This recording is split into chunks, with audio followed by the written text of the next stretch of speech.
Oh, my nose is squeaky. Oh boy. I hate that.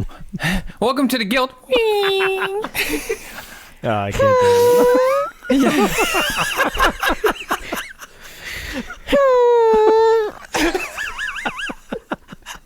That's exactly what it's going to be like.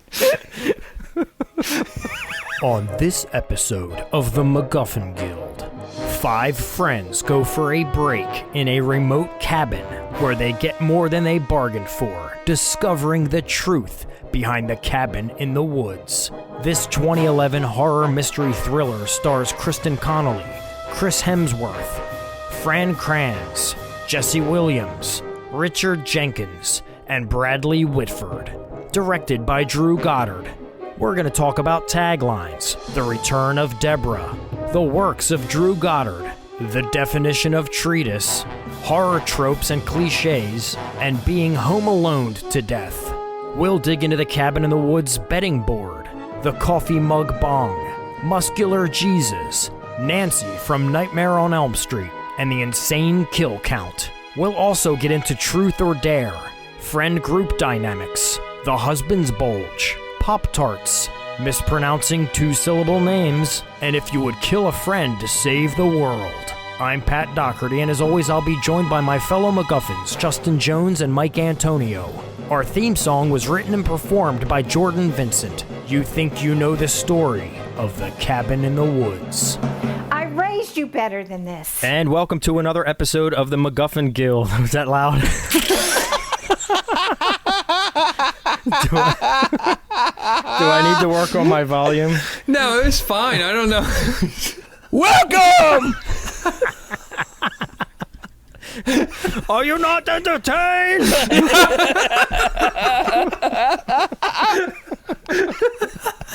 All right, let's try this again. Take 2. Sound like you should have fireworks going off behind you or something. You should have been wrapped in an American flag.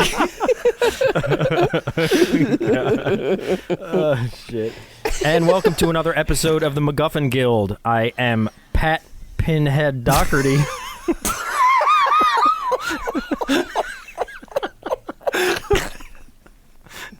And as you all know, a MacGuffin is a plot device used to drive along a story. Hold on, Mike, are you all right? All right, and as you all know, a MacGuffin is a plot device used to drive along a story, and we here on the Guild like to use the movie that we picked as a MacGuffin to drive along our conversation. So, also with me is Michael Myers Antonio and Justin Voorhees Jones.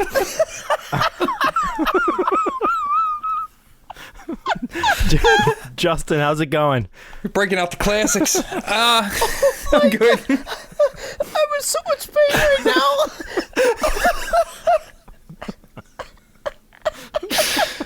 Oh, man. Mike, how's it going?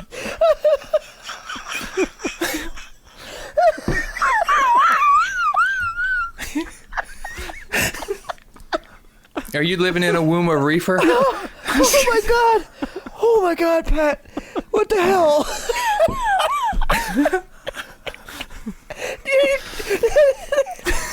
It came so far out of left field.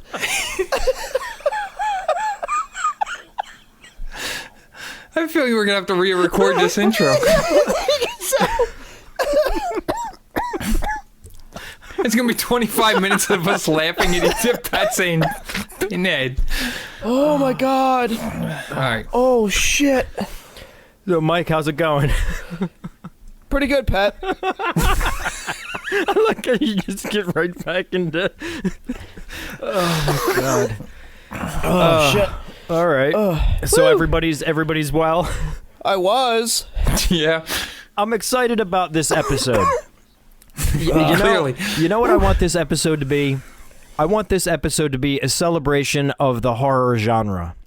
Okay. All right? And okay, yeah. And everything we love about said genre. All right? That's what my mindset when, and I don't want to get ahead of myself here, but my mindset when I picked this film for the podcast is I knew that it could take us down so many roads of this genre that we all have an appreciation for in some way, shape, or form.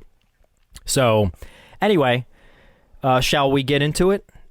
Or does anyone have anything they would like to add? No, I say we should jump on in. Yeah, we should jump right in. All right, so... Face first. The Cabin in the Woods, 2011, rated R, 1 hour and 35 minutes. But before we get into things, let me first give you a spoiler-ravaged synopsis. 5 teenagers head off for a weekend at a secluded cabin in the woods. They arrive to find that they are quite isolated with no means of communicating with the outside world. When the cellar door flings open, they of course go down to investigate. They find an odd assortment of relics and curios. But when one of the women, Dana, reads from the book, she awakens a family of deadly zombie killers. However, there's more going on than meets the eye. Cabin in the Woods.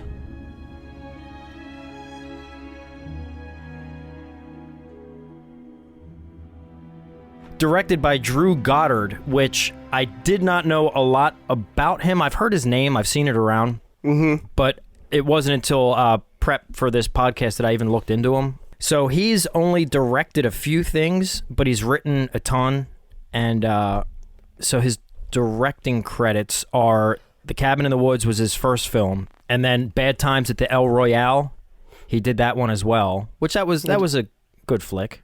I did not see that. I wanted to see. I missed that one. I didn't realize it was him, but I remember when it came out, I was curious to see it, and I missed it. I did not see that. I had fun with that one. I've only seen it once. Maybe I'll check it out again, but I enjoyed it. And then he did some episodes of The Good Place, which I'm not familiar with. No. So directing-wise, he's only done a limited amount, but he's got 11 producer credits, and he's got 17 writer credits. And some of his stuff there is pretty legit. Obviously, he worked with Joss Whedon on Buffy the Vampire Slayer, so he wrote for that. And then Angel, Alias, he wrote Cloverfield, which is cool. The film. Oh, I did know that. Yeah, holy shit. I forgot that. He did Lost, he worked on that. And then Cabin in the Woods. World War Z, he did the screenplay. The Martian, he did the screenplay. That's the one with... what's his name? Not Matt Ben Damon. Affleck. Matt Damon, yeah. Yeah. But anyway, and then he also did, so he wrote Bad Times at the El Royale, and then also did Daredevil, the Netflix stuff. Yeah, okay. I was a huge fan of that, so I was excited to see that he did that. So that's cool. So and then I guess he's done some really, really, really highly regarded stuff then. Yeah, he has. So I was surprised to see that, because even though I'd seen his name around, I wasn't familiar with his work. Yeah. So anyway... I knew about the Joss Whedon, Buffy and Angel connection. But I didn't know some of that other stuff. Apparently they wrote the film in like 3 days over like a long weekend. God, wow. Which is pretty impressive. Yeah. But we'll get into a little bit of the backstory there. I got tons of notes and fun tidbits on this film, so this should be a good one to dig into. Before I go to Rotten Tomatoes, I want to get into taglines for this one. So, are you guys psyched?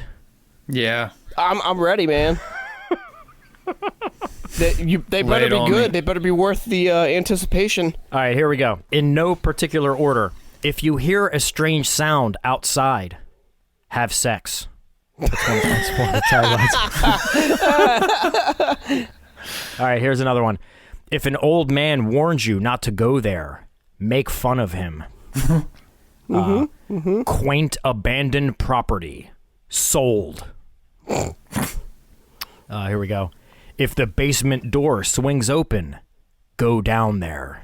If something is chasing you, split up. And then we got, you think you know the story. That's just more of a traditional tagline. 5 friends go to a cabin in the woods. Bad things happen. We got 2 more. We work with what we have. I feel like that's one of the weaker ones. I think they say that in the movie. I think that's a quote from the movie. Yeah. Sigourney Weaver says that. Yeah, which I get it in context of the movie, but as far as a tagline goes... if you hadn't seen the movie, it's very vague. I wonder if it was one of those later taglines when it was released on video or something where anyone who was going to buy the video already saw it and they're like, I remember that line. Maybe. And then there's this one, final one. There is a greater good, and for that, you must be sacrificed. So anyway, That's way too serious for this movie. Yeah. Yeah, and then you're kind of entering a little bit into the spoiler territory. That too. It's quite a bit of spoiler territory. I do like the earlier ones that you were saying with the, they're playing with the tropes, which is what this film does. Exactly. Yeah, those are the best ones. Yeah, I thought they were fun. So let's head on over to Rotten Tomatoes. I want you fellas to guess what you think this got on the tomato meter. Word. Justin? Critics, 78. Okay. Mike? I'm going to say 84. 92%. Wow. I thought it was going to be pretty high, so it's certified fresh then, right? Another certified fresh. Yeah. That's back to back, I think, right? Mindhorn and then this. Mm-hmm. All right. So audience score, Justin. What do you think? I'll say 78 again. Mike? I'm going to say 80. What did I say? 84. I want to stick with that. I don't remember what you said. I think it was 84. 74%. So a little lower. It's also out of a still high. Ton more. I mean, the tomato meter is based on 286 reviews. The audience score is based on over 100,000. So seems fair. I remember when the trailers for this came out. I thought it was just going to be your typical run-of-the-mill slasher film, which was, I think, what they were trying to do. So I think, which I was pleasantly surprised to find out that it wasn't. Yeah. But I think there's other people that just kind of want to watch like a slasher movie. Sure. And maybe like, what the fuck, this ain't a slasher movie. So they're like, 2 thumbs down. I wonder if some people took it, like, I wonder if some of the real super fans of slasher films maybe took it as like they were like poking fun instead of like. Kind of like Scream. Yeah, kind of. I feel like there's worse examples, because I feel like even Scream was still kind of a love letter to those things. It was, but it also was deconstructing it. There are people that don't like those movies. Yeah, I'm not a Scream fan. I don't think they're bad movies, but I tried. I liked it when it came out, and I tried watching it recently, and I was like, I don't know, I'm just not. I think it's because we have like seen so many horror films and stuff since then, and we know so much. I felt like it was like, I don't even remember what he said. He's like, do you know Gunnar Hansen? And it's like, who? Or I don't know. It's like, I felt like he was trying to say like these real obscure things, which to like your everyday horror fan now is like, it's not like. Have you ever heard of Vincent Price? Yeah, kind of like that. Well, that is the thing, because horror has become much more widely known than it was much more niche back then than it is now. But anyway, we're not talking about that movie. We're talking about Cabin in the Woods. We are. Oh, that's right. Yes. So let's get to a range of reviews here. Debra Ross. I hope this isn't the Debra. Oh boy. This is, I know, a self-aware film. Its cliches are parodies of horror cliches generally, but to subvert a form, it should, first and foremost, work as an entertainment. And it most surely does not. Sounds like Debra. God damn it, Debra. Yeah, I know. It sounds like her. Where's it from? You know what? The Spectator. Does that sound familiar? I'm not sure. I think the other one was writing from miserablecatwoman.com. No, that's awful. I'm just kidding. Jeez. No, we're huge fans of Debra on this show. Yeah, I can't recall if that's her. What we're referencing, if you haven't heard, is what episode was that? That was Burn After Reading, I believe. Yeah. So you'll have to check that episode out if you're unsure of this Debra reference. Pat's undying rivalry was spawned from that episode. Yeah. David Rooney from Hollywood Reporter. In order to subvert any popular form, entertainment... God, that sounds almost similar to the other one. And then he takes off his mask and it's really Debra again. Got you again! I wanted to make sure I'm not reading the same review. This is what his says. It's almost like word for word. In order to subvert any popular form, entertainment first has to work on its own terms. Goddard and Whedon are too busy geeking out to bother with those requirements. That is really weird that both of them... What's this guy's name? This is David. Another name that starts with a D? Yeah. I think we're seeing a trend here. Christopher Kelly from Fort Worth Star-Telegram. The setup is intriguing, but the balance feels off. Goddard and Whedon overplay the winking postmodernism. Okay. Nah. I have nothing. I mean, they got me thinking about like my own perspective on this, and then I'm trying to use because I do like this movie, so I was trying to take the negative ones to kind of self-reflect. Which this is probably the worst time to self-reflect in silence. Nick Pinkerton from Esquire magazine, its frustrations with the genre aren't misdirected, but Cabin is really a treatise on the horror movie of 20 or more years ago. What is a treatise? Treatise means a written work dealing formally and systematically with a subject. So, the subject of horror movies of 20 or more years ago.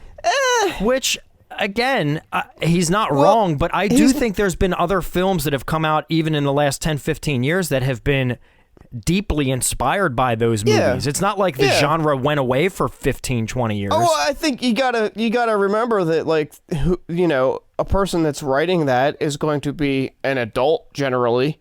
So the movies that they're familiar with are the ones from when they're younger. I mean, generally speaking, like we talked about before, like in the 80s, there was a whole retro slew of films of the 50s. Yeah.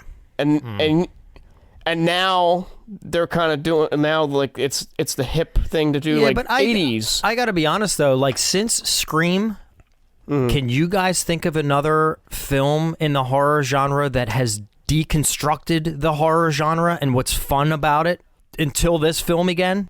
To that extent? No. You know what I'm saying? Like, it's not like this approach became so overused. I don't know that it's even been done again on a large scale since Scream. There's been like smaller films that have done it here and there, but again, even those ones not to this extent, like this focused on it. You know what I mean? There were like hints of it. Something like Tucker and Dale versus Evil. That kind of plays, which with I think that. was after this. It was. But you see what I'm saying, though. Like other than that, I can't think of any other examples that kind of play in that pool. Yeah. I think they're out there. I just can't think of them right now. Sure, I know there are some. I'm sure we could think of examples, but there's not a lot to choose from. Is I think Pat's point. Like it's not oversaturated with films like that for sure. All right, we're gonna end this one, the negatives anyway, on one more, and I had to go into the full review here for this one.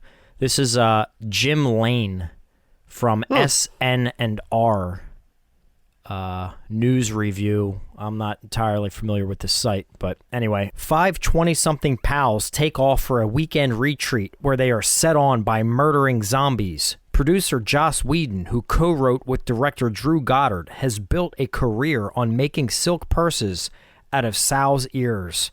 But sometimes a pig's ear is just a pig's ear. Here, the hog gristle in question is the same dumbass slasher movie hokum as last year's Shark Night 3D, with cliche characters walking around marked "Kill me first" and "Kill me next."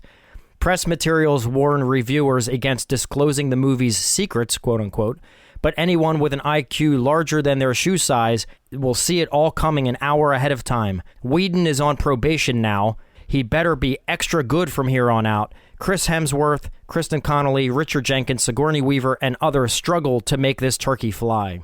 Wow, that's crazy. I just want to point something out where he said cliched characters. That's the f***ing point.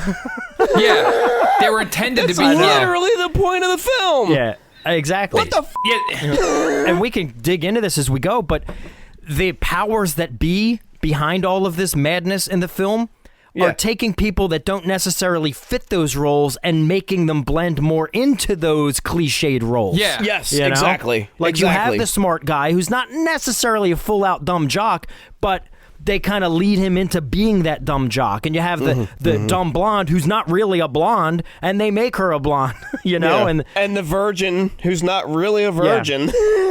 And that's when the line comes from, oh, we work with what we got. Yeah. She's still virtuous and, pretty pure, but she's just not, Even Holden says that Chris Hemsworth, Kurt, was on full scholarship or something. Right, He's like a psych major or something. Yes. He's not just some dumb Yeah, guy. right. Yeah, I mean, they dabble with that in the beginning when he goes in and he recommends to her an even more involved science book or whatever it was. Like you could tell he knew the shit. He's like, you want to impress the teacher, the science teacher. Show him this book. That'll impress him. Like clearly Hemsworth's character is smart. But anyway, obviously that guy didn't get it. And that's just it too. Like how he says, anybody with an IQ larger than their shoe size will see it coming an hour away. They open up the film with guys at the vending machine with their coffee in this weird building. They're not hiding it. You see a bird fly into this weird invisible force field like 10 or 15 minutes into the film. So you know some shit's going on. I think the real question we need to ask ourselves is, what size shoes is he wearing? Yeah, exactly. Yeah. All right, let's get some positives, and then I want to dig into our personal experiences. We need a palate cleanser here. Yeah, we do. I got so many notes and tidbits. I can't wait to dig in. So, positives. Jake Wilson from Sydney Morning Herald. It sounds like the oldest horror story in the book, but from the first scene of The Cabin in the Woods, it's clear that the director, Drew Goddard, and his co-writer, Joss Whedon, are bent on turning the formula upside down. Turning it upside down, perhaps, or taking the formula and showing us the equation. You know what I'm saying? Like, yeah, it's not like they're breaking the rules. They're revealing to us how these rules could potentially play out in the real world. Because, you know, how many times do we scream at a TV because someone's running up the stairs when they should be running out of the house? Mm-hmm. Yeah. Richard Propes from the independentcritic.com. The cast is far stronger than one usually finds in this type of film. That's actually a good point. Mm-hmm. Yeah. Katie Smith Wong from Musings of... Holy cow, what is that word? Musings of... It's a long title. No, listen. I don't know what this site is. It's GUITARGALCHINA. Musings of Guitar Gal China. Okay, Katie Smith Wong from this site that will remain unnamed. Disgusting at times and fun in others, The Cabin in the Woods is like a breath of fresh air to an exhausted genre. Yeah. Carl de Los Santos from Smash Cut Reviews says Drew Goddard and Joss Whedon called the movie something for us. In that sense, The Cabin in the Woods is a gift to horror fans. Yeah, a lot of these are kind of, when they're saying, oh, it's like a breath of fresh air for some weak genre. I don't know if I agree with that, but it was nice. Like, it was a nice change of pace, but I don't think it was like some dying, or maybe it was a time, I don't know, 2011. You know me with movies past 2000. Yeah, it's not my strong suit. I do want to point out, when you did initially say this movie was 2011, my brain instantly was like 10 years. This movie's already 10 years old. Mm-hmm. That's crazy. Although that's I don't crazy. think did it come out theatrically in 2011? I think it did. And I'll get into the... Because it sat on the shelf for like 3 years. Yes. So it was made before that. Yes, it was made before 2000. Wow. That's crazy to me that this movie's that old already. Yeah. It was filmed in 2009. Wow. Nuts. Well, once we get to, you know, our histories with this film, that'll Well, let's come do full that right circle. now. Mike, Okay. do you have something to say? Well, okay, I saw this movie in the theater. Mm-hmm. My then girlfriend, now wife, and I saw that in the theater. And I was already like looking forward to it because not so much now, but at that time I was a big Joss Whedon fan. Yeah. I've kind of distanced myself somewhat. I saw the trailer and I was like, I have to see this. So saw it in the theater, and spoiler alert, I loved it. And I told you guys earlier that I've seen this movie probably dozens of times since then. You know, oddly enough, this was your pick, Pat. So I'm curious to hear both of your histories with this movie because I don't know. Well, if you'll wrap this up, we'll get to it. So anyway, no. Do you remember what row you were sitting in? Yeah. I do actually. No, I'm just kidding. What snacks were you eating? Goobers? Say goobers, please. Justin, what history did you have with this one? I went to the theater and saw this with my girlfriend, now wife. Nice. Wow. But that's all I remember about it. I was curious if we all went together or something. I just remember seeing it in the theater, but I don't remember. Because actually Sarah, I think, told me that we saw it together, and I didn't even remember. I remember seeing it, but I can't, you know, the last few years. That's kind of funny that both of us went with our then girlfriend, now wives. Yeah. It'd be even funnier if we went with our then girlfriends and then each other's wives, like, you know what I mean? Oh, yeah. But yeah. So anyway, that's all I got. And I remember I think I remember sitting like, all right, I guess I'll watch this, because I was like, me stuck in the past. Like I was like, no new horror movies good, especially around now. And I was like, that opening scene right away. I thought was pretty cool, because we already talked about how much we like Richard Jenkins already. Oh, dude. Yeah, I plan on talking about him some more. And I love Bradley Whitford too. Like just seeing him, like he's just his facial expressions are funny and stuff. So the exchange between the two of them at the beginning, and then that real stark ending. He's like, "Are you even listening to me?" Yeah. And then Cabin in the Woods. I was in right at the beginning. I was like, okay, this is gonna be cool. Yeah. But that's all I really remember, though. So my history, I'm going to hit you guys with the trifecta. I saw this with my girlfriend at the time, now wife. What the fuck? Seriously? Are you fucking with us? I'm dead serious. Wow. Yeah, Amanda and I saw this in the Holy theater. shit, that's funny. All three of us. That's a MacGuffin first. Yeah, if you enjoy your bachelor life, don't take your girlfriend to see this movie. So anyway, I sensed that this was going to be a fun one, because we went to the theater, I think, relatively early in its release to check it out, because I started catching wind that there was something about it that you didn't want to get spoiled. Nah. So we went early in its run to make sure that it wasn't spoiled. And dude, it exceeded every expectation I had at the time. Me too. It built up when I started to think of where this was going. And when the elevator scene was about to go down, I was like, oh, fuck. I got excited in the moment about what was getting ready to pop. And I was giddy in the theater. Yeah. I remember leaving this film, and Amanda and I were in the car, and we were just talking about how much fun we had watching this movie. It was just a fun goddamn movie, which... That's what you want. You don't always need to leave with feeling like, oh, it was so emotionally inspiring. That's great, but this was fun. This was a fun experience. I really had fun with this one. So that's our histories there. We already hit on, we're doing all our due diligence here, checking all the boxes, make sure I didn't miss anything. Oh, I know something we skipped. We skipped what's JJ drinking. Oh, drinking with JJ. All right, JJ, what do you have before you today? I am just drinking coffee.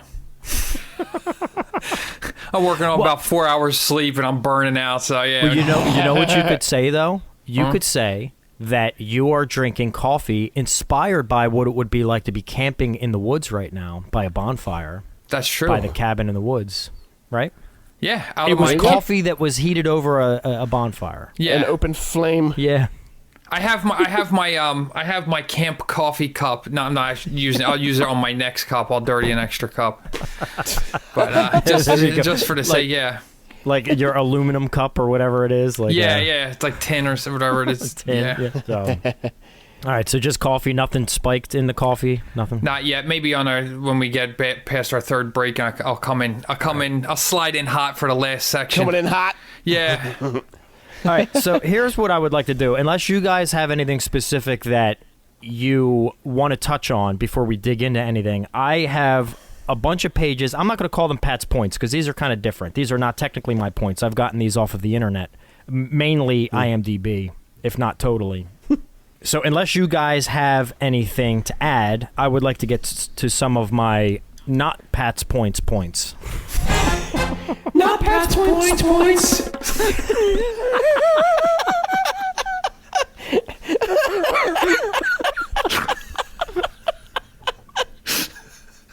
We could have timed that better if we planned it. Wait a minute. So, first-time listeners would be like, what the fuck are these guys even talking about? This doesn't make any sense. Oh, my God. Oh, shit. Woo. I'm going to try to cruise through some of these quickly because there's a lot of stuff here. All right, and we're going me and Justin are going to do everything we can to slow you down and drag it out. I know. So this film originally, like we said, I think it was 2009 it was originally filmed, and it was under MGM. And because of MGM going out of business or bankrupt or whatever happened to them, that's when it went on the shelf. And it wasn't until, who came around? It was... Lionsgate? Yeah, was it Lionsgate? They ended up putting it out. Okay. So, but during production, MGM saw the dailies of a scene where Chris Hemsworth instructs his friends. On the basis of his performance, they signed him on for Red Dawn 2012. 2 days later, Hemsworth was also chosen to play the lead in Thor. Both Red Dawn and The Cabin in the Woods would eventually be delayed for several years when MGM went bankrupt, but were finally released a year after Thor.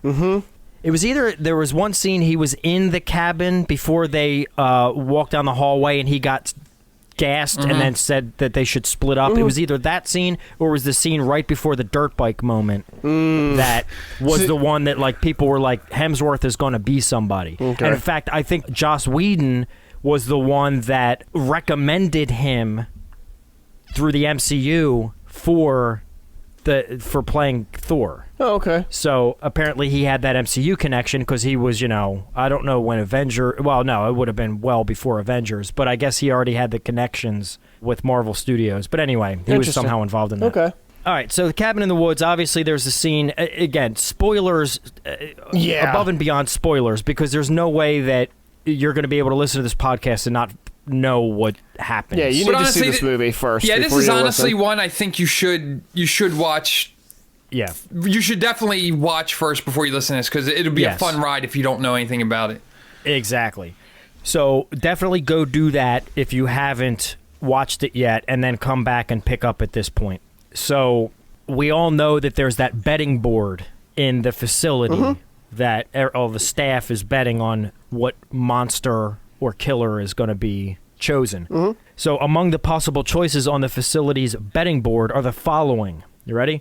Werewolf, alien beast, mutants, wraiths, zombies, reptilius, clowns, witches, sexy witches, demons, hell lord, angry molesting tree, giant snake, deadites, mummy, the bride, the scarecrow folk, snowman, dragon bat, vampires, dismemberment goblins, sugar plum fairy, merman, the reanimated, unicorn, Huron, Sasquatch / Wendigo / Yeti, dolls, zombie redneck torture family, the doctors, jack-o'-lantern, giant, twins, and Kevin.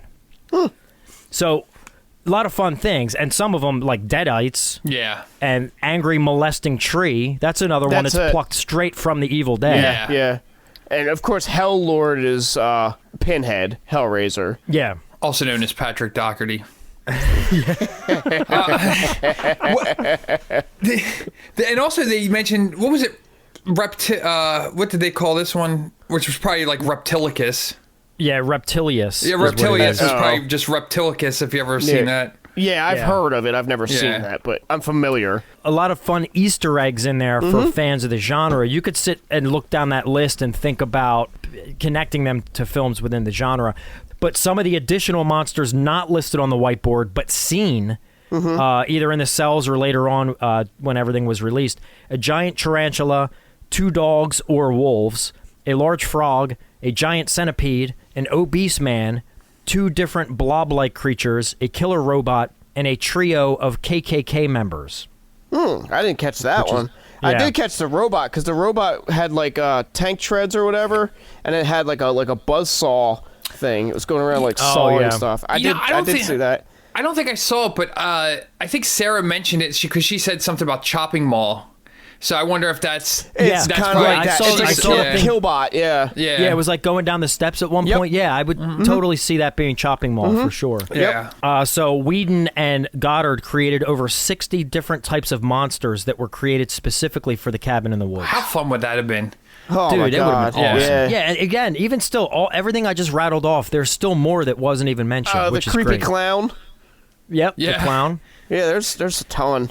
And that werewolf looked awesome because it did. Yeah. Was it all CGI or was that like practical with CGI put over it or something? I think there was some practical. Yeah, Okay. lots of practical effects. In fact, I'll get to that in a little bit as well. Because we were saying how good. Because like I feel like it's one thing like they. I think it's really hard. Like a lot of movies, like werewolf movies, like I just feel like the werewolves don't look that great. Like I love American Werewolf in London and Howling and stuff like that, and then like later ones, Monster Squad. Monster Squad. That's a great werewolf. Yeah, it is. Yeah, it had nards. There was Yeah, I dog guess that was more of soldiers. a wolf man than a werewolf, Yeah, I guess. there's actually more than I thought. But sometimes the werewolves, especially when they're just all CGI, they kind of look shitty. But I thought this one looked pretty good. Yeah. All right, so after the film was shelved due to the studio's bankruptcy, which was MGM, even director Drew Goddard and producer Joss Whedon had little faith in it until Lionsgate saw the finished film, loved it, and picked it up for release. And apparently they had to reconvince Joss Whedon and Goddard how great it was, because I guess they just were, disheartened and disappointed and were moving on. Oh, you know what? This might tie into what we were just talking about with the chopping mall thing. I'm not sure, but in this shot showing all the creatures in the elevator cells, you can briefly see a tank, a witch, boomer, and a hunter.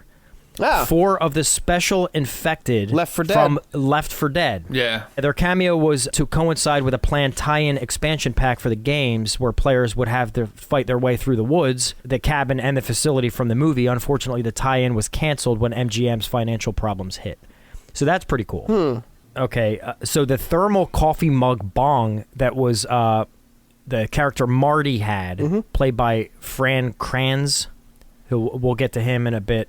But that coffee mug bong was a fully functional mug and bong as portrayed in the film, the prototype of which cost $5,000 to God make.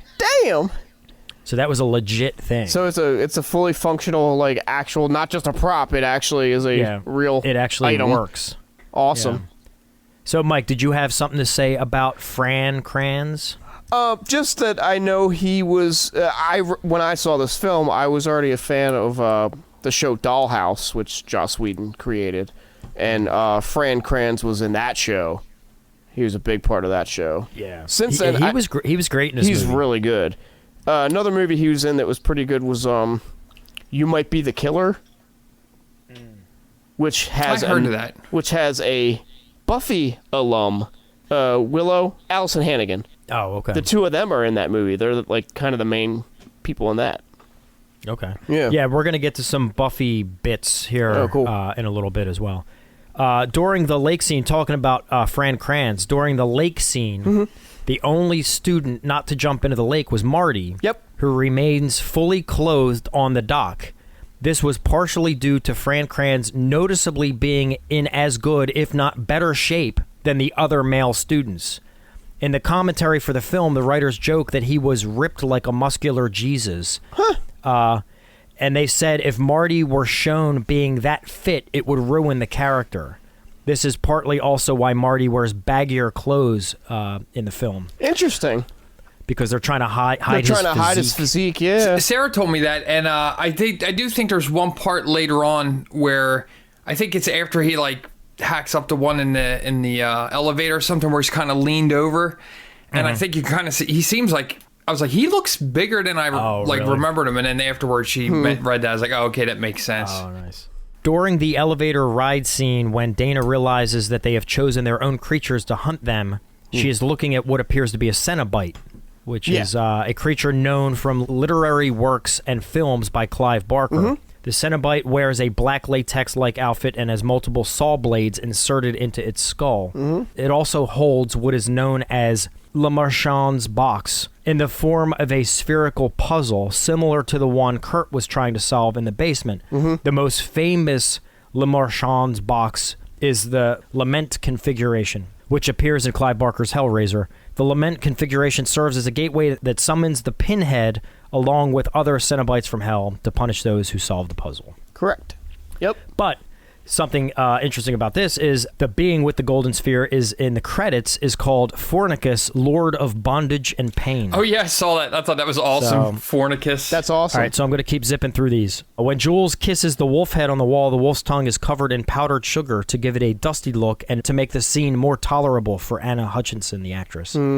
Much of Drew Goddard's inspiration when writing this came from his upbringing in Los Alamos, New Mexico, a place filled with scientists and coworkers all going into their business and living seemingly routine and ordinary lives, even though they were building nuclear weapons that could potentially destroy the entire world. So I guess he talked about that in the DVD commentary. I can definitely see that, yeah. People just going on, to, getting some coffee and snacks, and meanwhile they're, involved in, like, heavy shit. I hinted at before, Joss Whedon and Drew Goddard wrote the script in 3 days. Drew Goddard and Joss Whedon wrote the screenplay for themselves. After both coming off failed film projects, they locked themselves up in a hotel room in order to challenge themselves and wrote almost the entire script in one weekend. That's pretty impressive. This is interesting. The failed rituals in other countries that are referenced in this film are references to various classic movies and monsters. The Kyoto ritual is a reference to Ringu, the ring. Buenos Aires ritual is a reference to King Kong. The Stockholm ritual is a reference to John Carpenter's The Thing. And the Madrid reference appears to reference Dracula. So, I think it's open to our individual imaginations, but I think people are assuming that that's what, if you look at the visuals that you see, the glimpses of, they all seem to make sense. And it is so cool to think about all of those individual horror stories and films being a setup similar to this film. It's fun to think of The Thing like being operated by someone in some bunker somewhere. You know what I'm saying? Pulling the strings, Yeah, that's pretty cool. I really love when they kept flashing back to the Japanese one. Yeah, exactly. And then when they finally overcome the thing and turn into a frog, and then Richard Jenkins' characters, fuck you to all the little Japanese girls. Yeah, like the 8-year-olds or whatever. Yeah. It's so funny. The Latin that Dana reads from the diary is, I'm not even going to attempt to read it, but what it means is pain outlives the flesh, pain raises the flesh, pain ignites the spirit. That's what she says. I do like when the basement door pops open. Oh, dude, that's awesome. And Chris Hemsworth, what's his character's name? Kurt. He's like, maybe the wind did it. And Marty's like, and that makes what kind of sense? They're inside the cabin. Maybe the wind blew the trap door open. Yeah, but that flipped open with some force. Yeah. Like in Evil Dead, it does that. Yeah. We talked earlier about the practical effects in the werewolf. Richard Cintrone portrays the werewolf as well as the merman. Oh, okay. Same guy plays both characters. Okay, cool. And this Richard Cintrone actor also portrayed Pierce the werewolf in Underworld and Underworld Evolution, as well as a random lichen creature in the Underworld Awakening. But I guess he's played werewolf-type creatures before. Yeah. Huh. But what's interesting about the creature and all the practical effects, Heather Langenkamp, who played Nancy in Nightmare on Elm Street, she serves as one of the members of the actual makeup crew that created the different nightmare creatures. Her husband is a special effects artist, and she went by the pseudonym of Heather L. Anderson for the production of this film. She was involved in the making of this film because her husband is involved in the special effects department. But I thought that was really interesting. Yeah. I'm going to zip through. I only got a few more of these. According to the producer Joss Whedon, the role of the director was always intended for an actor well known by the audience, preferably from horror movies. He was thrilled to have Sigourney Weaver in the part.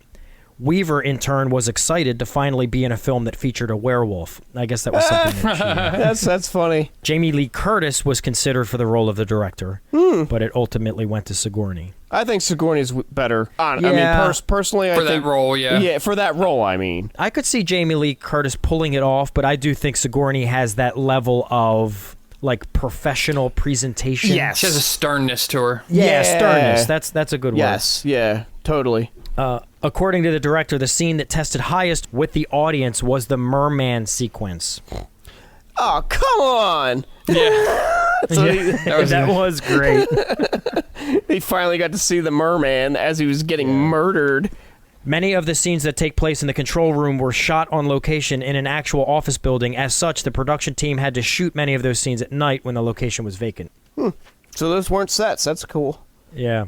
Won 5 2012 Fright Meter Awards, including Best Horror Movie, Best Director, Best Screenplay. The film's final scene, written by Whedon, is meant to be a version of the "You Always Were an Asshole, Gorman" scene from James Cameron's Aliens. Oh, okay. Obviously, The Evil Dead, 81, Resident Evil, 2002, Friday the 13th franchise, Cabin Fever, Saw, were all considered influences behind the film. I think you can rattle off about 20 more films. Yeah, there's definitely I think there's one really subtle influence that I just caught this time, which was The Wicker Man. And the reason being is because they're the sacrifice. Well, no, when they are in the basement and they're all picking going through. I think it's the part where I don't know if it was the security guard guy or something. Like somebody says, "Why don't you just like send him in or do?" Or no, that's what it was. He was talking about the board, about how like it's all rigged. Like, isn't it rigged because you're sending something there anyway? And he's like, "No, they have to." They have to choose it themselves, and everything was that they steer them, but everything has to be of their own free will. So they had to pick up the item, and they had to, which is very similar to Wicker Man, where they have to keep testing on them, and it's all about they have to do it upon their own free will, but they have to be tempted and given outs. You know what I mean? For it to be a true sacrifice. Yeah, that's a good comparison, Justin. Just noticed it after how many times I've seen it this time. I was like, oh wow, yeah, Nice. If only I had a podcast to talk about this on. Yeah. All right. Just like 4 more little bits here. Originally, I saw that the body count in this film was 69. But to be honest with you, the body count is 6,873,741,054, which was the world's population in 2009 when the film was made. So that's quite a kill count. Yeah. James A. Janice of Dead Meat would be proud. Yeah. I wonder if I don't know if he's done this one. He probably has. Anybody not familiar with Dead Meat? James A. Janice does kill counts on YouTube, and they're pretty great. You should check them out. Yeah, you'll have to look and see if he did this one. And yeah, see I if need to look that up. I can't imagine he wouldn't have. All right, so this is where I'm going to wrap it back up to some Buffy stuff, and then this is it for not Pat's points. During the rampage, one of the monsters that is briefly visible is a Reaver, the member of a fearsome tribe from Whedon's cult TV show Firefly. I don't know anything about that. I never watched that show, unfortunately. It's been highly recommended for about 20 years, but I've never watched it. It's so good. Although they were not clearly seen on screen until Serenity, apparently. Yes, that is true. Really? I didn't realize that. Yeah, okay. they were just kind of like talked about and like brief little flashes, but in the film Serenity, you actually see them. I can't even remember. If you look very closely when they first release all the monsters, there is a flying purple people eater, as per the classic novelty song. Really? In the upper left-hand corner of the screen, near the ceiling. God, so much detail. I know. The film's ending is similar to the Buffy the Vampire Slayer episode Primeval, which I guess is Season 4, Episode 21, in which a horde of demons are released from their cages in a government facility and end up killing a majority of the staff. Oh, yeah, that's true. And then one more little nugget. Many of the demons featured in the film are taken from Whedon and Goddard's Buffy the Vampire Slayer, as well as some plot lines. Sexy witches were seen in both Buffy and Cabin, portrayed in the film as a woman with blonde hair and a yellow top, which could be a nod to Amy the Witch. On Buffy, indigenous Americans were called the Chumash people, while in Cabin they are listed as the Huron. A large tentacle demon can be seen in Buffy and Cabin, known as the Hellmouth spawn. In Buffy, the giggling clown in Cabin is a nod to the clown that Xander feared as a child in Nightmares. Yep. Right down to the walk, the giggle, and the knife. Yep. Finally, a giant snake can be seen in Cabin, while on Buffy, the mayor of Sunnydale turns into one. That's right. So there's a lot of nods. Yeah, lots of Easter eggs for Buffy fans. And I only bring it up. I've never been a huge Buffy fan. I didn't watch the show except maybe an episode here and there, but I know there are a lot of Buffy fans. So those are some really cool Easter eggs for fans of the I knew about material. the last couple, but the first couple I did not know, and now I'm going to have to look for them. Yeah, Sarah said in like later seasons they had like this story arc about like a government organization or something like that. She said that was similar to. Oh yeah. It's season 4. It's where that started. Season 4. Yep. When Buffy and the gang, some of them are in college. That's when that started. The 4th season. Yep. So that's all I had for that.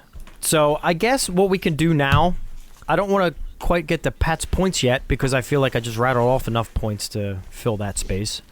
So what I would like to do is I want to ask you guys if you have any roads you want to take this down inspired by this film. I had a bunch of stuff earlier and I forget what it was and I don't know why I didn't write it down. However, there was a scene in this movie that almost kind of made me cringe because it was when they're all sitting around playing Truth or Dare. Mm-hmm. Did you guys ever play Truth or Dare? Oh, yeah. I remember back from the first time it was ever suggested, I always hated Truth or Dare. Yeah. It was awful. Like, Did you ever play it? Like, were you ever put in a position where you had to follow through? I think so when I was younger, and I just never liked the idea of it because, first of all, I'm a fairly kind of private person. You know what I mean? I was like, so I'm not going to pick truth. Mm-hmm. And plus, I'm not going to do some dumb shit someone dares me to do. So I was like, that's not going to be, and it's usually like, it'd be like the three of us sitting around. You know what I mean? It's like, that's not fun. No. I think it's usually, an excuse to try and like make out with someone or somebody. Yeah, that's kind of the whole point. And you don't need to play Truth or Dare to make out with Mike. Yeah. I mean, he's always available. Nah, that's low-hanging fruit there. That's truth right there. Oh, shit. That was just one note I had. How much I hated that. Wow. Oh, husband's bulge. Maybe that ties into that. I don't know, but I have written there. Oh, Sarah and I, that's one quote we still talk about. Oh, another thing that we quote from this nonstop is, Pop-Tarts?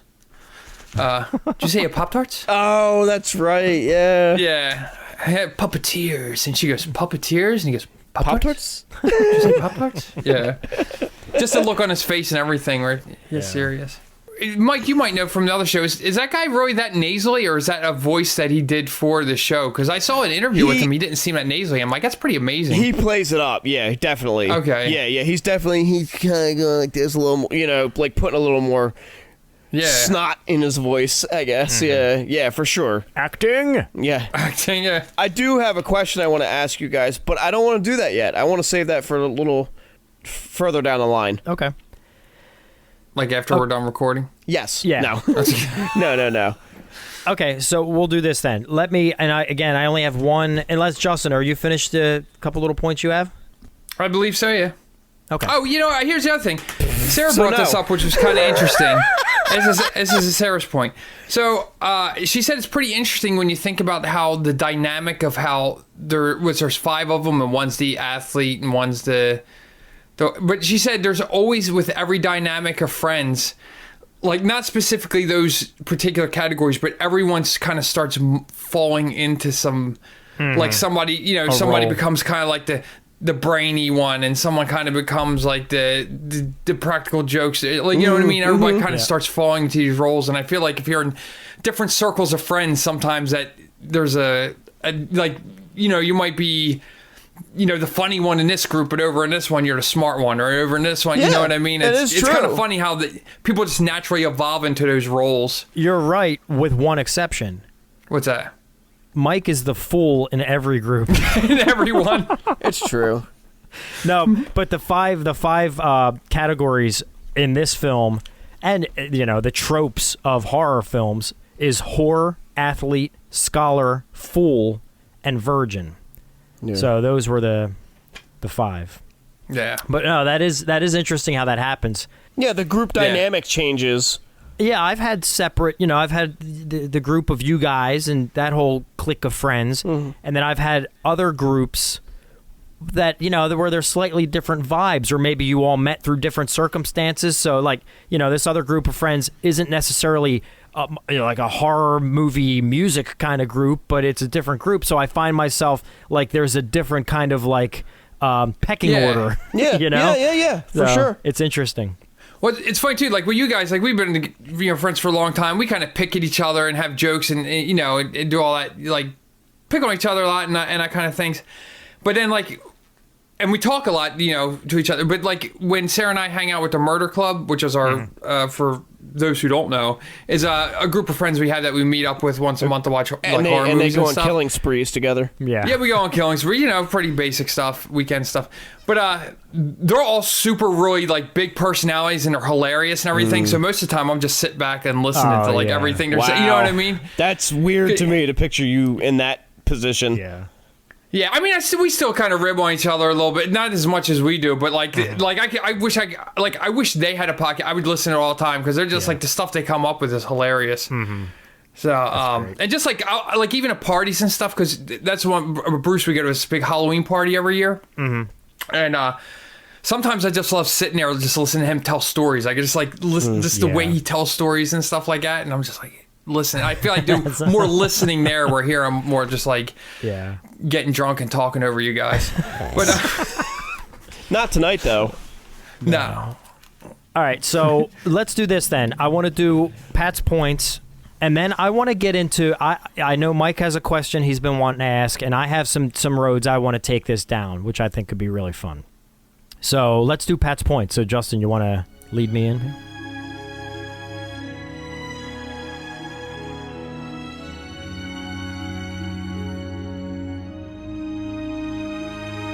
Pat's points.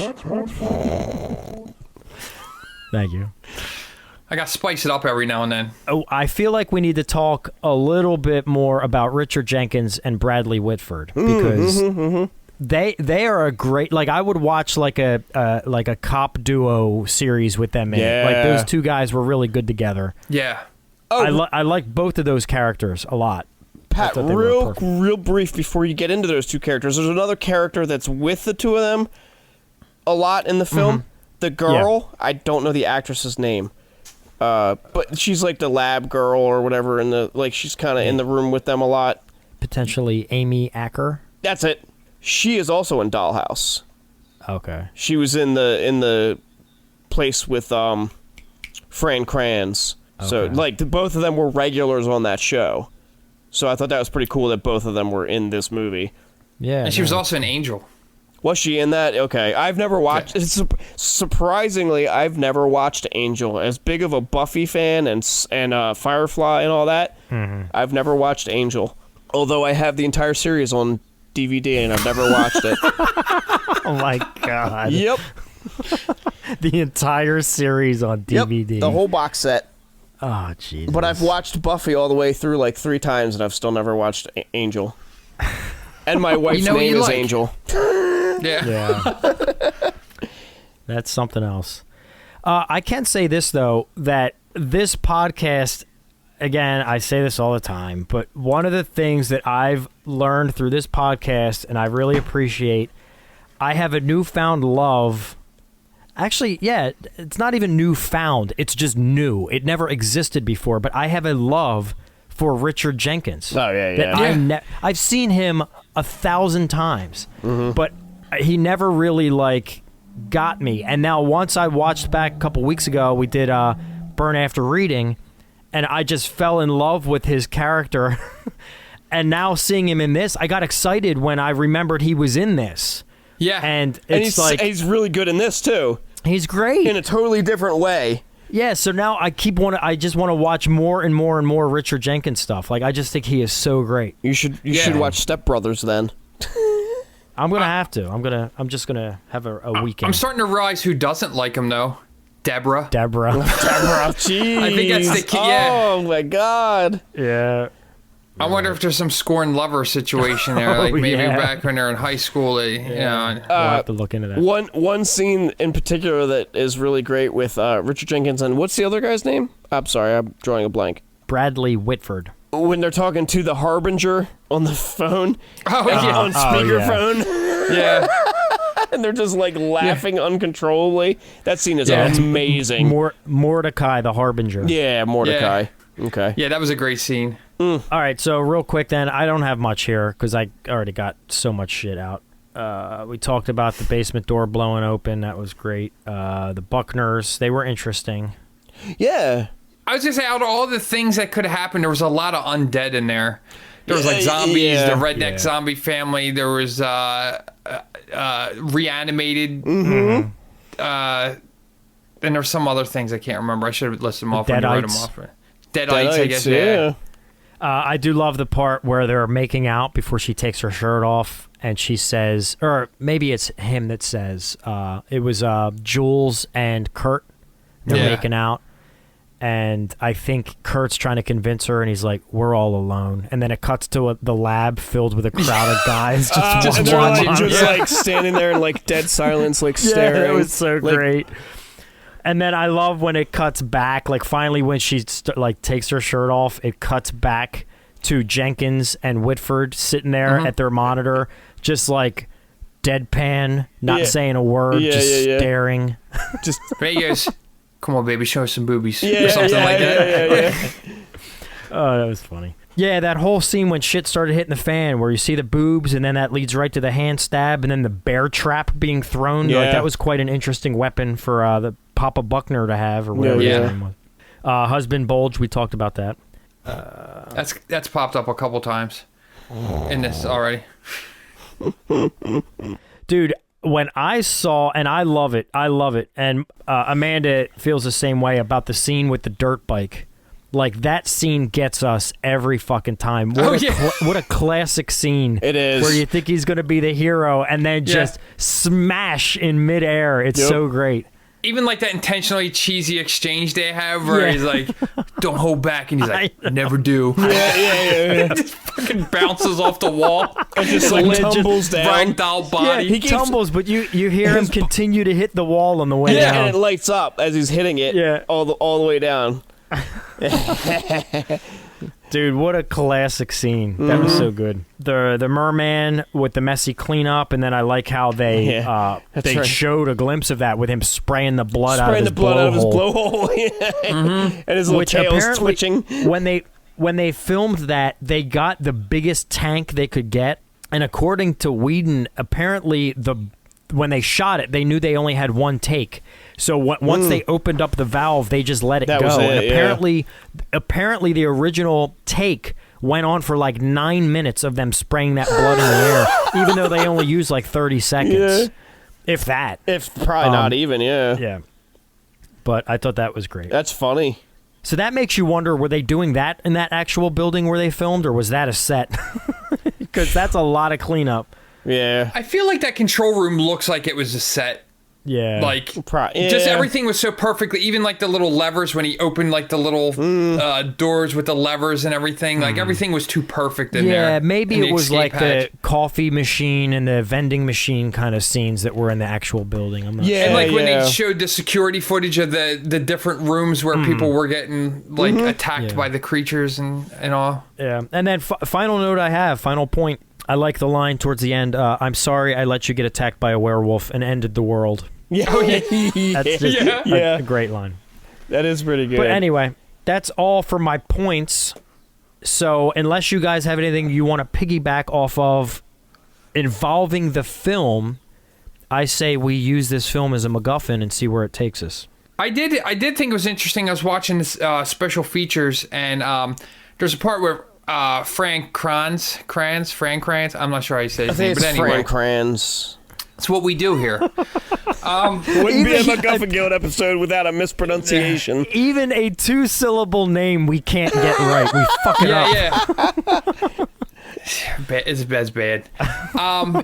He was talking about, like, he had all like the paraphernalia and stuff that they had for his part, and like they just had all kind, like there wasn't just that one like thermos thing. They had like all these other devices and the different stashes and all that. Okay. And one thing that was pretty interesting is at the very end, the one joint he pulls out, and to light. He specifically suggested, like, because he was like, oh, he had a little container he could put it in, or he had all these things, but he specifically just had it it just loose in his pocket so he could just pull it out, and he thought it'd be too much to like pull it out of something and open it. He just wanted to pull it out and light it like for the effect of the scene, which to me I think is extra funny too, because I don't know if anyone who's ever smoked had a loose cigarette in your pocket that you forgot about, and then you reach in there and it's nothing but like crumbled, tobacco and stuff. The fact that he went through all that shit and still had like a perfectly rolled joint in his pocket, I thought was like a subtle, hilarious thing. Yeah, okay. Not impressed with that one? No, that was cool. I get it. Whatever. We're not smokers though, so. What was it? Cool story, bro. Before we proceed to the MacGuffin portion of the show, there's one thing I failed to mention on the big betting board that the guys had in the office. There was the very last thing on it, I believe it was the very last thing, was Kevin. Oh, yeah. Just a simple name. What is that? Kevin. So I think there's multiple ways, there's multiple theories going on about who that is, what that is. Is it Kevin McAllister? Yeah, it's Home Alone. Did you get Home Alone to death? Yeah. Get a paint can to the face. That would be great. Would be pretty neat. Yeah. I think I saw a comic strip. Speaking of that, I think I saw a comic strip or something that someone showed me. I'll have to see if I can find it. And it was just like, I think it was like Kevin setting up all the little traps and stuff, and it just has the wet bandits like walking in, and they just step around the cars and then dodge past the thing and then go up and shoot him in the head. I think it's something like that. Oh my God. I'll have to find it and see. It was pretty funny. All right, no. So on this, and I might be paraphrasing here, but the name Kevin on the board, there's been some fan theories and stuff flying around about who that is, but also some information may have been revealed in the novella of the film. And there also may be some ties to Sin City, the film. Yes. Because Kevin, the character played by Elijah Wood, some people suspect that's him. Other people think that it isn't anyone specific, but it is instead a nod to, because I believe the way that in the novella it is described that Kevin is just a straight-laced, normal-looking human. And it may be a nod to, like, characters in film, for example, like Norman Bates, who is a normal guy but does horrific things behind the scenes. So Kevin or Henry or, like, you know, these normal characters, these normal men that just Patrick do Bateman. horrific things. Yeah, Patrick Bateman. So it might be a nod to that. Or I think other people suspect maybe it's a nod to the Jasons, the Freddys, the Michael Myers of the world, Chucky, Kevin, these characters that just go by one name, like one boring first name, you know? So there's different ways you could take it, but I thought that was an intriguing thing. That is intriguing. That's pretty cool. Those are all pretty good theories too. I don't feel like any of them are kind of like way out of left field. Yeah, like none of them are like, what the fuck? Where'd they get that? Yeah. We think it was Joss Whedon's dog's name when he was a child. Or something like some ridiculous shit like that. It bit him on his little toe, so he's had nightmares of it ever since. Yeah. Or fuck, So anyway, maybe it was. Yeah, we probably just came up with the absolute truth of what Kevin is. So that's all I have. So, Mike, do you want to ask your question now? I will. Or would you like me to? Or, Justin, do you want to do something? No, I want to hear Mike's question. It's been killing me the entire time. So, it's going to better be good, too. Well, I just think it's an interesting thing to think about. Okay, so this is... again, we've already warned of spoilers, but I literally have to kind of talk about the very, very ending of the film. Credits. The two surviving characters, Marty and what the hell's her name? Dana. They decide they're not going to play by the rules. They're going to let humanity die and let these creatures, maybe like Marty says the line, maybe it's time someone else has a turn or something like that. So they literally make the decision to let these monsters come back and rule and destroy humanity. My question to you guys is, would you guys make that same choice, or would you, if you were her, would you kill Marty to save the world? Or would you do what they did? Yeah, I don't know. And say, fuck it, we deserve to die, humanity. I don't know. I think that's, for me personally, that's an impossible question to answer, because you guys know me. I'm certainly not a murdering type, and I'm not one that would take that lightly. You know, it's not like I'd be like, let me just shoot her and I'll be good. So, I mean... But could you do it for the greater good, to save billions of lives? It'd be real easy for me sitting here right now to say yes, but I have no idea. I really don't know how to answer that question, because it's such a... I mean, if I had been through what they just went through... Yeah, I'm sure I'd feel a hell of a lot different about things. And you got to take that into account too. Yeah, I like to think that I would do the right thing and not hurt anyone else on being greedy or selfish. I like to think I would be that guy. So hopefully, no, I wouldn't take her out to save my own ass. Yeah, but you wouldn't be saving just your own. You'd be saving billions of lives. By killing one person. I mean, is there a way that I could just what if I were to kill myself? Would that solve the problem? No, you're the virgin in this. Yeah, you're the virgin in this scenario. We are her character. You're given the choice of kill this person. What would happen if the two characters had sex real quick and then there was no virgin? Yeah, but we already established she actually wasn't a virgin, so that's kind of. Well, she's optional what anyway. would happen- The thing is, the fool has to die. Yeah, he the has fool to die. has to die. Yeah, that's right. That's right. So the virgin, eliminating the virgin by making them not a virgin wouldn't solve anything. Well, he has to die first. I mean, it'd be worth a shot. I would definitely try that avenue. I would propose the idea.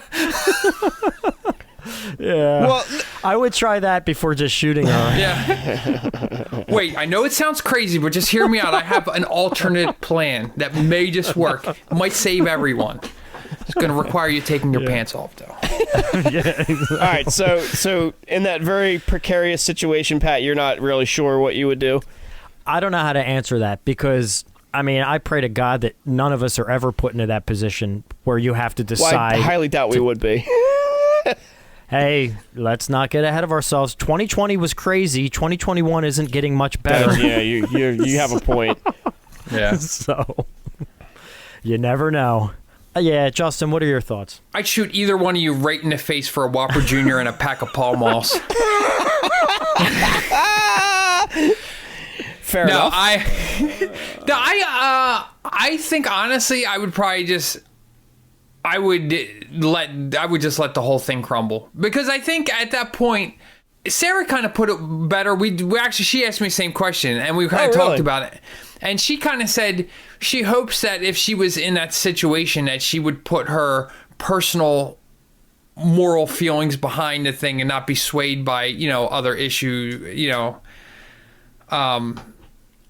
which I don't remember. I think hers just was the same thing. I think she would just like put her, her as someone who wouldn't kill another person willingly, wouldn't change her morals in the final hour, even though it meant, which I believe that with her. She's very like, what do you call it? She's a person of principle. Like, I feel like she would let the entire house burn down around us on principle. You know what I mean? Well, I believe that. She hasn't killed you yet, so... not for lack of trying after my comments in the last one. Which, to reiterate, she said she wasn't going to get on here and defend herself, but she was very desperate. And I also left out the part about her holding up the boombox like and say anything. So if you want to know what we're talking about, listen to the last episode. Where she declared her undying love to me multiple times. And I think that, I think I would be in the same boat. I don't think I could do it, though. I couldn't, I don't think I could shoot a stranger, let alone a friend. And I don't even think I could shoot a stranger that I knew did some heinous crime. Well, I guess depending on how heinous it was and how heinous they were. I guess you know what it comes down to, though? It comes down to who we are as people when we are put in horrific situations. Sure. Because... you see it all the time. You want to talk about other genres of horror, you see it all the time in like the zombie horror genre, where people get put in these horrific situations and then they start acting shady and turning on each other and doing horrific things that normally is out of their nature. So when you add, that's the, factor X that you can't really, we don't know. Yeah. I don't know how I would act in a situation like that. I know how I hope I would act, but you don't know. That's a very good point. I think that's the answer, is you just don't know until you're in that situation. Yeah. Yeah. Now, Justin, I'm kind of on the same page with you. I think I would have trouble if that other person that I had to kill was my friend, like you said. You said I would have trouble killing a complete stranger, let alone my friend. We were there. No. I'm just reiterating for... so I could cut this out later. Sure, why not? I forgot exactly what I said, so that was cool for me. So, appreciate you. At least somebody does. Oh, I love it. I wouldn't murder you.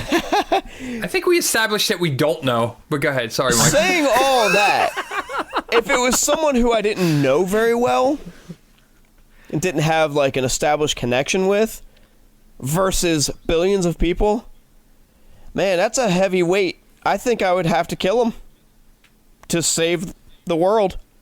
Yeah, but I think in this scenario, there's no way that you wouldn't know the person. Well, that's what I'm saying. Whole idea with in that this scenario, if it was like a friend,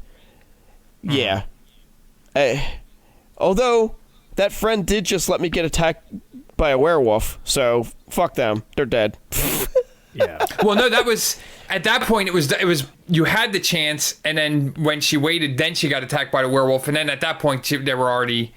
Yeah, true. They were already true. done. They were just laying there, just like, all right, True. we're in it now. Yeah, like I said, if it was a friend, a part of my group of friends, yeah, I don't think I could kill that person to save the world. That'd be a horrible decision. You might not be able to kill them physically. The Daredevil skills will come back. Oh, that's true. Yeah. Just wrap your shirt around your face and go for it. That was from our episode on Slaughter High, our very first episode. All right, Justin, did you have a thought? Yeah, I was thinking too. I think too. Like, I feel like me killing someone and making that decision is one thing, but even though I know it's the end of the world, I still feel like I'm giving everyone still a fighting chance, even though it's gods and it's like I don't know, but at least I'm putting the decision in their hands to at least fight for survival, even though we know the odds are. Yeah, I guess that's a good point. I guess you gotta. Yeah, but I think they kind of established that they're going to wipe humanity out. Like, there's no chance for anybody to survive. So they say. That's true too. But maybe because they mentioned something that comes. Sarah pointed this out in there. They always talk about downstairs. At one point, they're like, "Oh, you're getting a call from upstairs."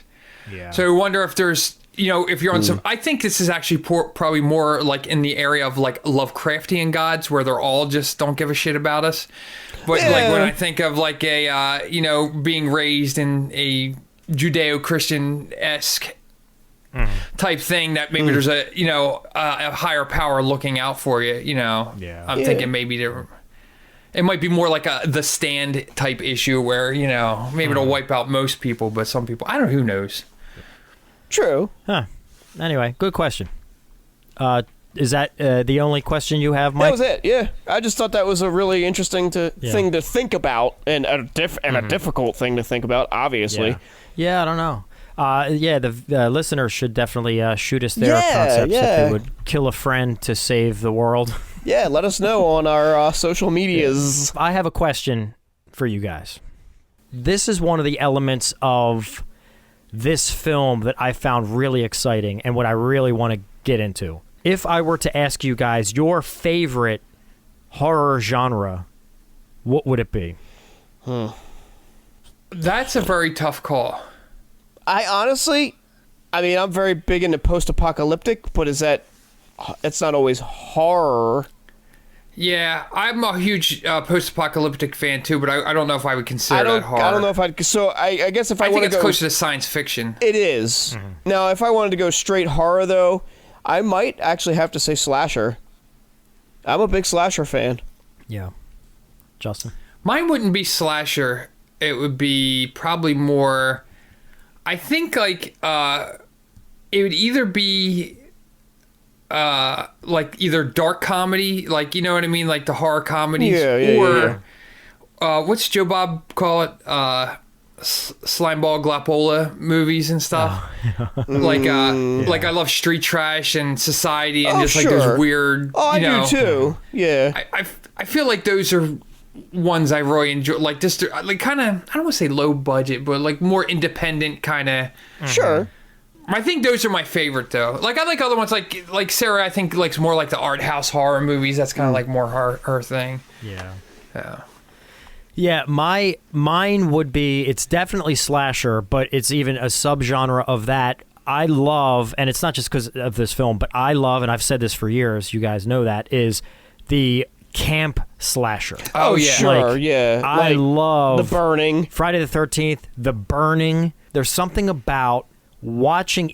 I even like watching these during the day. There's something about watching like a camping slasher film that has day scenes during like a sunny Sunday afternoon. You know what I'm saying? It's about a vibe for me. You're right. It's like I feel comfort in those moments, like watching that style of film during that time of the day. And I like watching them at night too. Yeah. But there's just something about watching, like, I would watch Friday the 13th Part 6 during the, maybe that comes from these movies being on like on TV with commercials on a Sunday afternoon, and me like being raised on them through Just that time associate period. it with it, yeah. I And bet now that it's has something to do with it. Yeah, it's in me now. So Pat, I definitely agree with you. Like that's the camp slashers are probably like top of the list for sure. But I don't know. I just like them all. Like I'm just a fan of that. Especially like the heyday of slashers, obviously, like the 80s. Yeah. There are just so many. I do think the subgenre of camp slasher is probably, I like that as well as far as slashers go. Yeah, sleepaway camp. Oh, sleep. There's another one. Now, the other style of film I like, which I guess would fall into slasher, but it's off the beaten path kind of slasher, and I love the first three, is the Saw movies. Oh yeah. So, but would that be considered a slasher? I don't really know what category, what subgenre that would fall into. I don't know. They call that torture porn. That's. I guess that I'm into more types of porn than I realize. Yeah, that's. I mean, I don't call it that, but that's kind of. Yeah, I guess that would make sense. Like the what's the other one? Hostel. Yep. Yeah. And those are some of my least favorites. I don't like the torture yeah, stuff. no, I don't like the Hostel stuff. That's too much. See, I love Saw, those. I thought that first one. I mean, we could have a whole podcast Yeah. on the Saw movies, but just the first three. Like my interest starts to taper quickly after the third one. It was a good trilogy. Yeah. I feel like, I don't know if it's me, but I kind of feel like it's almost more like a thriller horror. You know what I mean? Because there's like, it's kind of more suspense. That like it's like there's a puzzle almost like. Yeah, like race against the clock, and like, puzzle, mystery. There's a lot more to that than just cutting an Achilles tendon. You know. What's that? Police procedural. Yeah, there's more going on there, and then not to mention the twist of the first one. Oh God, yeah. Was freaking awesome. Yeah, that was great. Like, yeah. The first time I saw that, I was like, what? Yeah, and then the music, when the music kicks in, what the hell is that called? Hello, Zepp? Oh, yeah, we got to listen to that right now.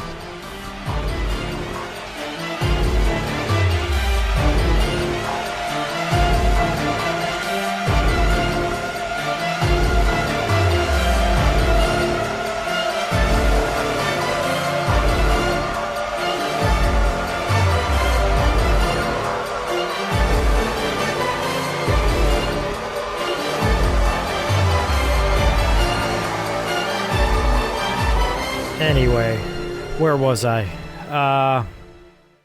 Shit, who am I kidding? Back to the music.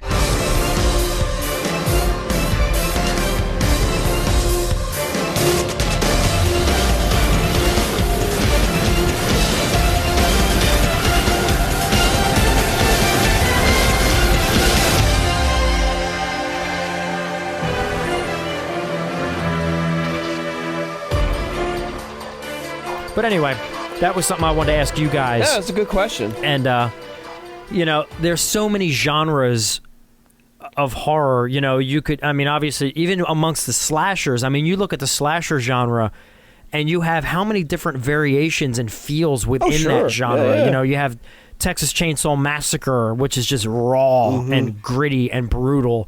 And then you have, the slasher with the Jason stuff. And then you have Chucky, which is...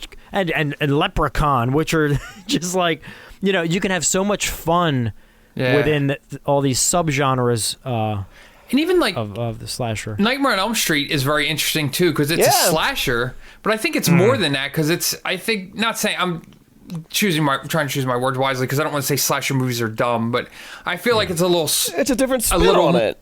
A little more highbrow, than most slashers. You know what I mean? There's like more to sink your teeth into. Yeah, it's more cultured, and maybe there's a part of that. Like, and for some reason, in our youth and growing up, like I knew who Freddy was before I even saw any of the any of the Nightmare on Elm Streets.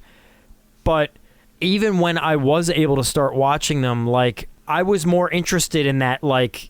Basic, simple story, just give me the killer running around in the woods, then that, it was so much more deep and thought-provoking and supernatural, and like there was a lot more going on, and I never really got into the Nightmare on Elm Streets, and I don't know why. Like, I don't know why that is, but I guess I just took a liking to more the straightforward kind of slasher. Yeah, you like vibe. what you like. I don't know. That's all there is to it. I'm definitely on the same page as you. Like, I've always, I mean, not to say I don't like the Friday the 13th or Nightmare on Elm Street movies. I do enjoy them, but not as much as, you know, Friday the 13th or Halloween or Hellraiser or Halloween. You know, Yeah, any so of I that. guess if we were to categorize the subgenres of slasher, would like Candyman and Freddy be in the same group, whereas Jason and Michael Myers would be in the same group? I think I would do that. I think I would kind of split them there, because like Candyman and Freddy, I kind of think are more kind of like dreamy and kind of dreamy, not like dreamlike. They're so dreamy. Yeah. They are. they're so, They are pretty dreamy, Yeah, especially Candyman. I mean, he's got that deep voice, you know. And think of what he could do with that hook. They're like Those films are a little bit more sophisticated than you know, the general slasher film. Yeah. All right. Well, that was all I had to ask. Yeah, that was a good one. I think this is a perfect film. Again, one of the reviews said it earlier, or I read it somewhere, one of us said it, how this is like a love letter to fans of the genre, and that's so true. And it really makes you appreciate all the stuff. Like when you see the elevator scene in this film and you see all the creatures pop out, it takes your mind through so many film experiences that we've had over the years, and it's fun. Yeah. So, I think it was just kind of well written. I think it was a good start. Like, I felt like it was like kind of the way the story kind of comes together. Like, you kind of start with seeing the guys in the bunker, and then it kind of takes you to then you start jumping into the stereotype. Well, not stereotypical, but you kind of start seeing like the characters come together, and then once you start seeing the stories merge together, like everything just kind of fits nicely together. Yeah. You know, even though that reviewer earlier didn't get it, how they're like, well, viewers with half a brain could see this coming. Dude, you know, yes, we get it. Like, you're not the only one to discover that we're being fed breadcrumbs early on. But I think that's what was really fun about it, because it's like, for all of us that walked into the theater with our wives-to-be and we saw this before we knew the reveal, it was fun, because it's like, what the fuck? This is not what I thought it was going to be. Yeah, exactly. Yeah. So, Well, I'll tell you what, too. What they did a good job in, not you bringing it up, is they set you up with all these things that are like, okay, I get it, and like, it's like, all right, I see where they're going. They use all these stereotypes and all, you know, and you're like, all right, and like making it seem predictable. But who saw that ending coming? You know what I mean? Yeah, exactly. Which I think made that ending more impactful, because you're like, you could. There's probably some people out there like, oh yeah, I knew it all along, but which you probably did. Whatever, that's okay. But I mean, the point being is, I think it was a pretty brave ending too, because I feel like a lot of people won't do that. Justin, Like, yeah, you that's me. brought up a good point with the ending, about it being a downer ending. I love those kind of films. Yeah. Another perfect example of that, The Mist. Yeah. yeah. Some people can't even handle that, and or like they flat out hate that. They're like, fuck that movie. Dude, fuck you. I love that shit. Yeah, I'm in the minority with that in the Murder Club. They're all like, nah. Yeah. I was like, oh. Did you guys ever see the alternate? We just watched. Sarah was like cleaning up or something the other day. She just put on Little Shop of Horrors, and it was the one with the alternate ending. Did you guys ending? see the alternate ending of that? Yeah. I don't want to give it away to people, but it's like, it's more of kind of like a downer. It's like, in our opinion, we're talking about, like, we prefer the ending they went with, just because, you know, it's what we grew up on. But yeah, honestly, the alternate ending is the better ending. It's kind of more on a downer note. But it's like, when I first saw it, I thought I was having a fever dream, because I was at Chris Wilson. I was at his house. Of course. And we're sitting there playing games and stuff, and I'm like, you know, half watching it because it's over in the corner. And it gets to a point where I'm like, oh, I know what happens here. I'm like, wait, I don't know what's happening. Yeah. And it's kind of stuff I sort of remembered, and then it started going way off the deep end. I'm like, what the hell am I watching? It felt like a fever dream. Yeah, and Sarah Pat, had the same experience when she watched it. Yeah. Yeah, that alternate ending is very worth checking out. And I think you kind of hit the nail on the head, too. Like, the ending they went with, for that movie, for the tone of that movie and everything, it works better. But it's interesting seeing that other ending, and I actually like that other ending. Yeah. But I see it's nice having why both. they went for the other way. It makes sense with that movie for sure. Was there any giant man-eating plants in this cabin in the woods? I don't think so. I guess they talk about the rape tree or whatever it was called. Well, rape Oh tree. yeah, that's on the there you list. go. Yeah. But that's kind of, they didn't really show any kind of like I'll have to look sentient back. vegetation that I can think of. I can't confirm that we don't see something of that nature. Yeah, I mean, it's That's possible. a good point. There's so yeah, much. there's so much to look at when in that elevator Yeah. scene. There could have been. All right, well, I say we wrap it up first and then get into the ratings. So any final thoughts before we get to the ratings? No. All right, if you guys don't have anything, let's get to rating this puppy. I'm for it. I will go first. Okay. Oh, Unless did you you ever guys- mention that this was your pick, or did I mention that earlier? Maybe. I think we said think it. you did Mike, you said it was it. my pick. Okay. Oh yeah, you I did. Say I it. did bring it up. Okay. This is based on the fun factor for me. It really tapped into what I enjoy about the genre. It was really fun. I definitely had an oh shit moment in the theater when I started to recognize what was getting ready to go down, and I was excited to see it, and it met and or exceeded my expectations once I realized what was happening, which I had no idea about going in. So it was great to go into something, be surprised, and then still get even more enjoyment out of it, even once you know the surprise. You know what I'm saying? It's just, it kept giving and giving, and I really appreciated it. And I have to rate it high. It was fun, and I'm going to give it an 8. Wow. So that's my rating. I can see that. Next will be Justin. I really liked this movie when I saw it. More than I thought I would. I mean, like I said, Sarah and I still quote it. We talk about it. We have fond memories of seeing it together. It's clever. It's fun. Trying to think about if there's anything I particularly don't like about it. I mean, obviously it's not perfect, but Yeah. but there's nothing really that kills it for me, or like cringe-worthy moments where I'm like, ugh, that was awful. Like, that I could think of. So I'd have to go kind of high, but I kind of screwed myself by some of my ratings in the past, so I think I might have to just go with a 6.9 on this. Because I like it. But some of the ones I can't put it higher than some of the other ones. I put it like a 7, even 7.2. Yeah. But again, it goes back to me having no idea how to rate things, so. Justin's been going lower with his ratings lately. What's going on here?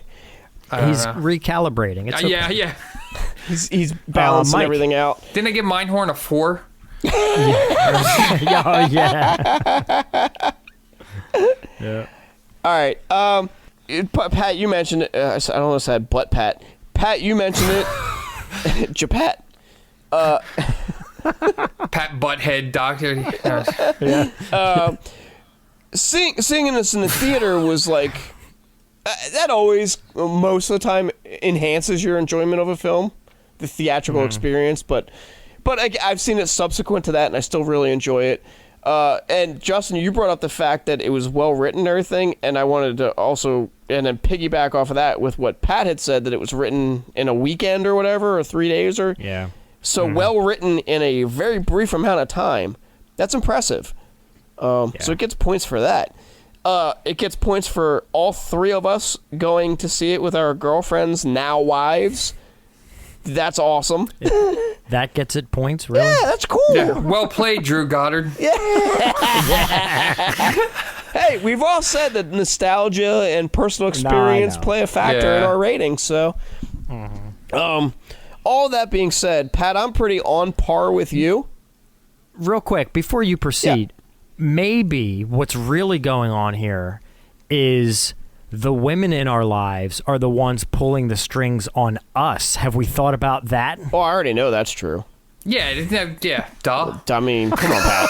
All right. I think we so that's saw that settled. coming before you did. Jeez, we saw that a mile away. Yeah. All right. So, Mike, you were saying. I'm pretty on par with you.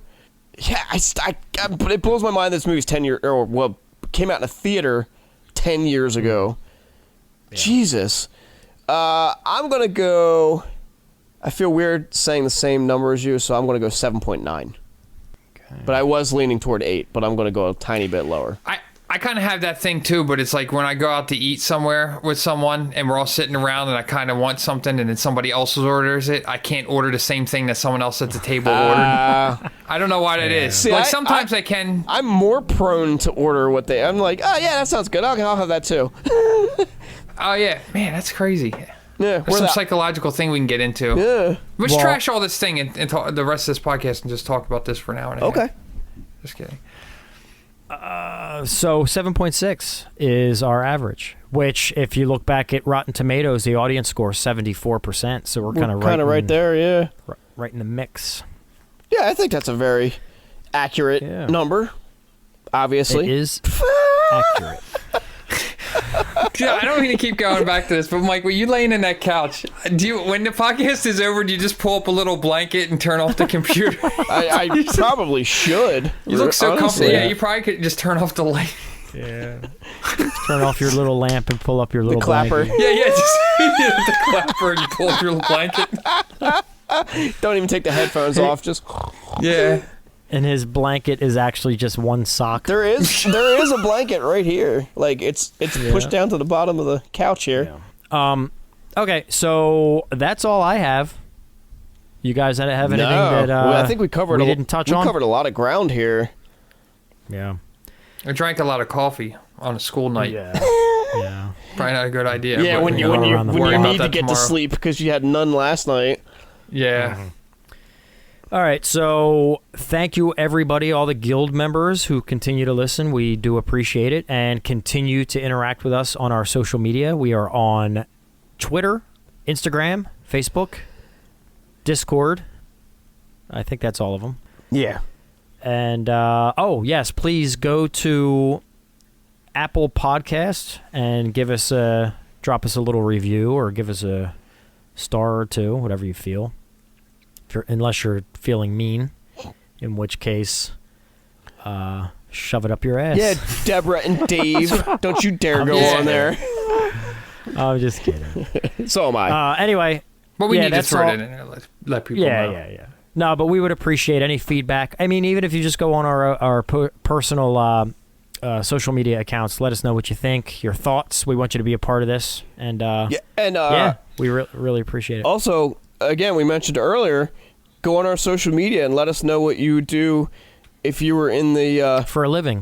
Yeah, if you were in the scenario of Cabin in the Woods, where you had the choice of killing someone and saving the entire world, or not killing them and letting everyone die. What would you do in that situation? And this is optional, but also add your shoe size and your IQ, and we'll compare and see. Yeah, that's true. There's got to be a correlation there. Yeah, for sure. Also, I meant to bring this up in an earlier episode. Feel free to drop us, especially if you listen regularly, drop if you have some suggestions you think we might like, even if we don't go over it, because we might watch it in our free time too. Because I always like to. That's something I like to talk about when we talk about movies. People always turn me on to new things I never heard about. So if you just have something interesting, because we still have some from our, what was it, our 30th? Or no, 25th. 25th. Oh my God, we're almost 10 episodes from that already? What are we on, 32? 30, this is 32. But we had some really good suggestions that, didn't make it, but I'm very interested in watching. And, absolutely, yeah. For sure. Yeah, so hit us up with any movie recommendations and, especially after post-2000, I might appreciate that. So. All right, well, that's all she wrote on this one. So let's pack it up. Pack it in. Pack it in. All right, I will see you guys. Justin, Mike, thank you so much, and I will see you guys next week. Yes, sir. Same bat time, same bat channel. Yeah. Thank you, everybody, for listening, and we'll see you next time. Peace. I'm going to see you. Bye. I raised you better than this. I am Pat Pinhead Doherty.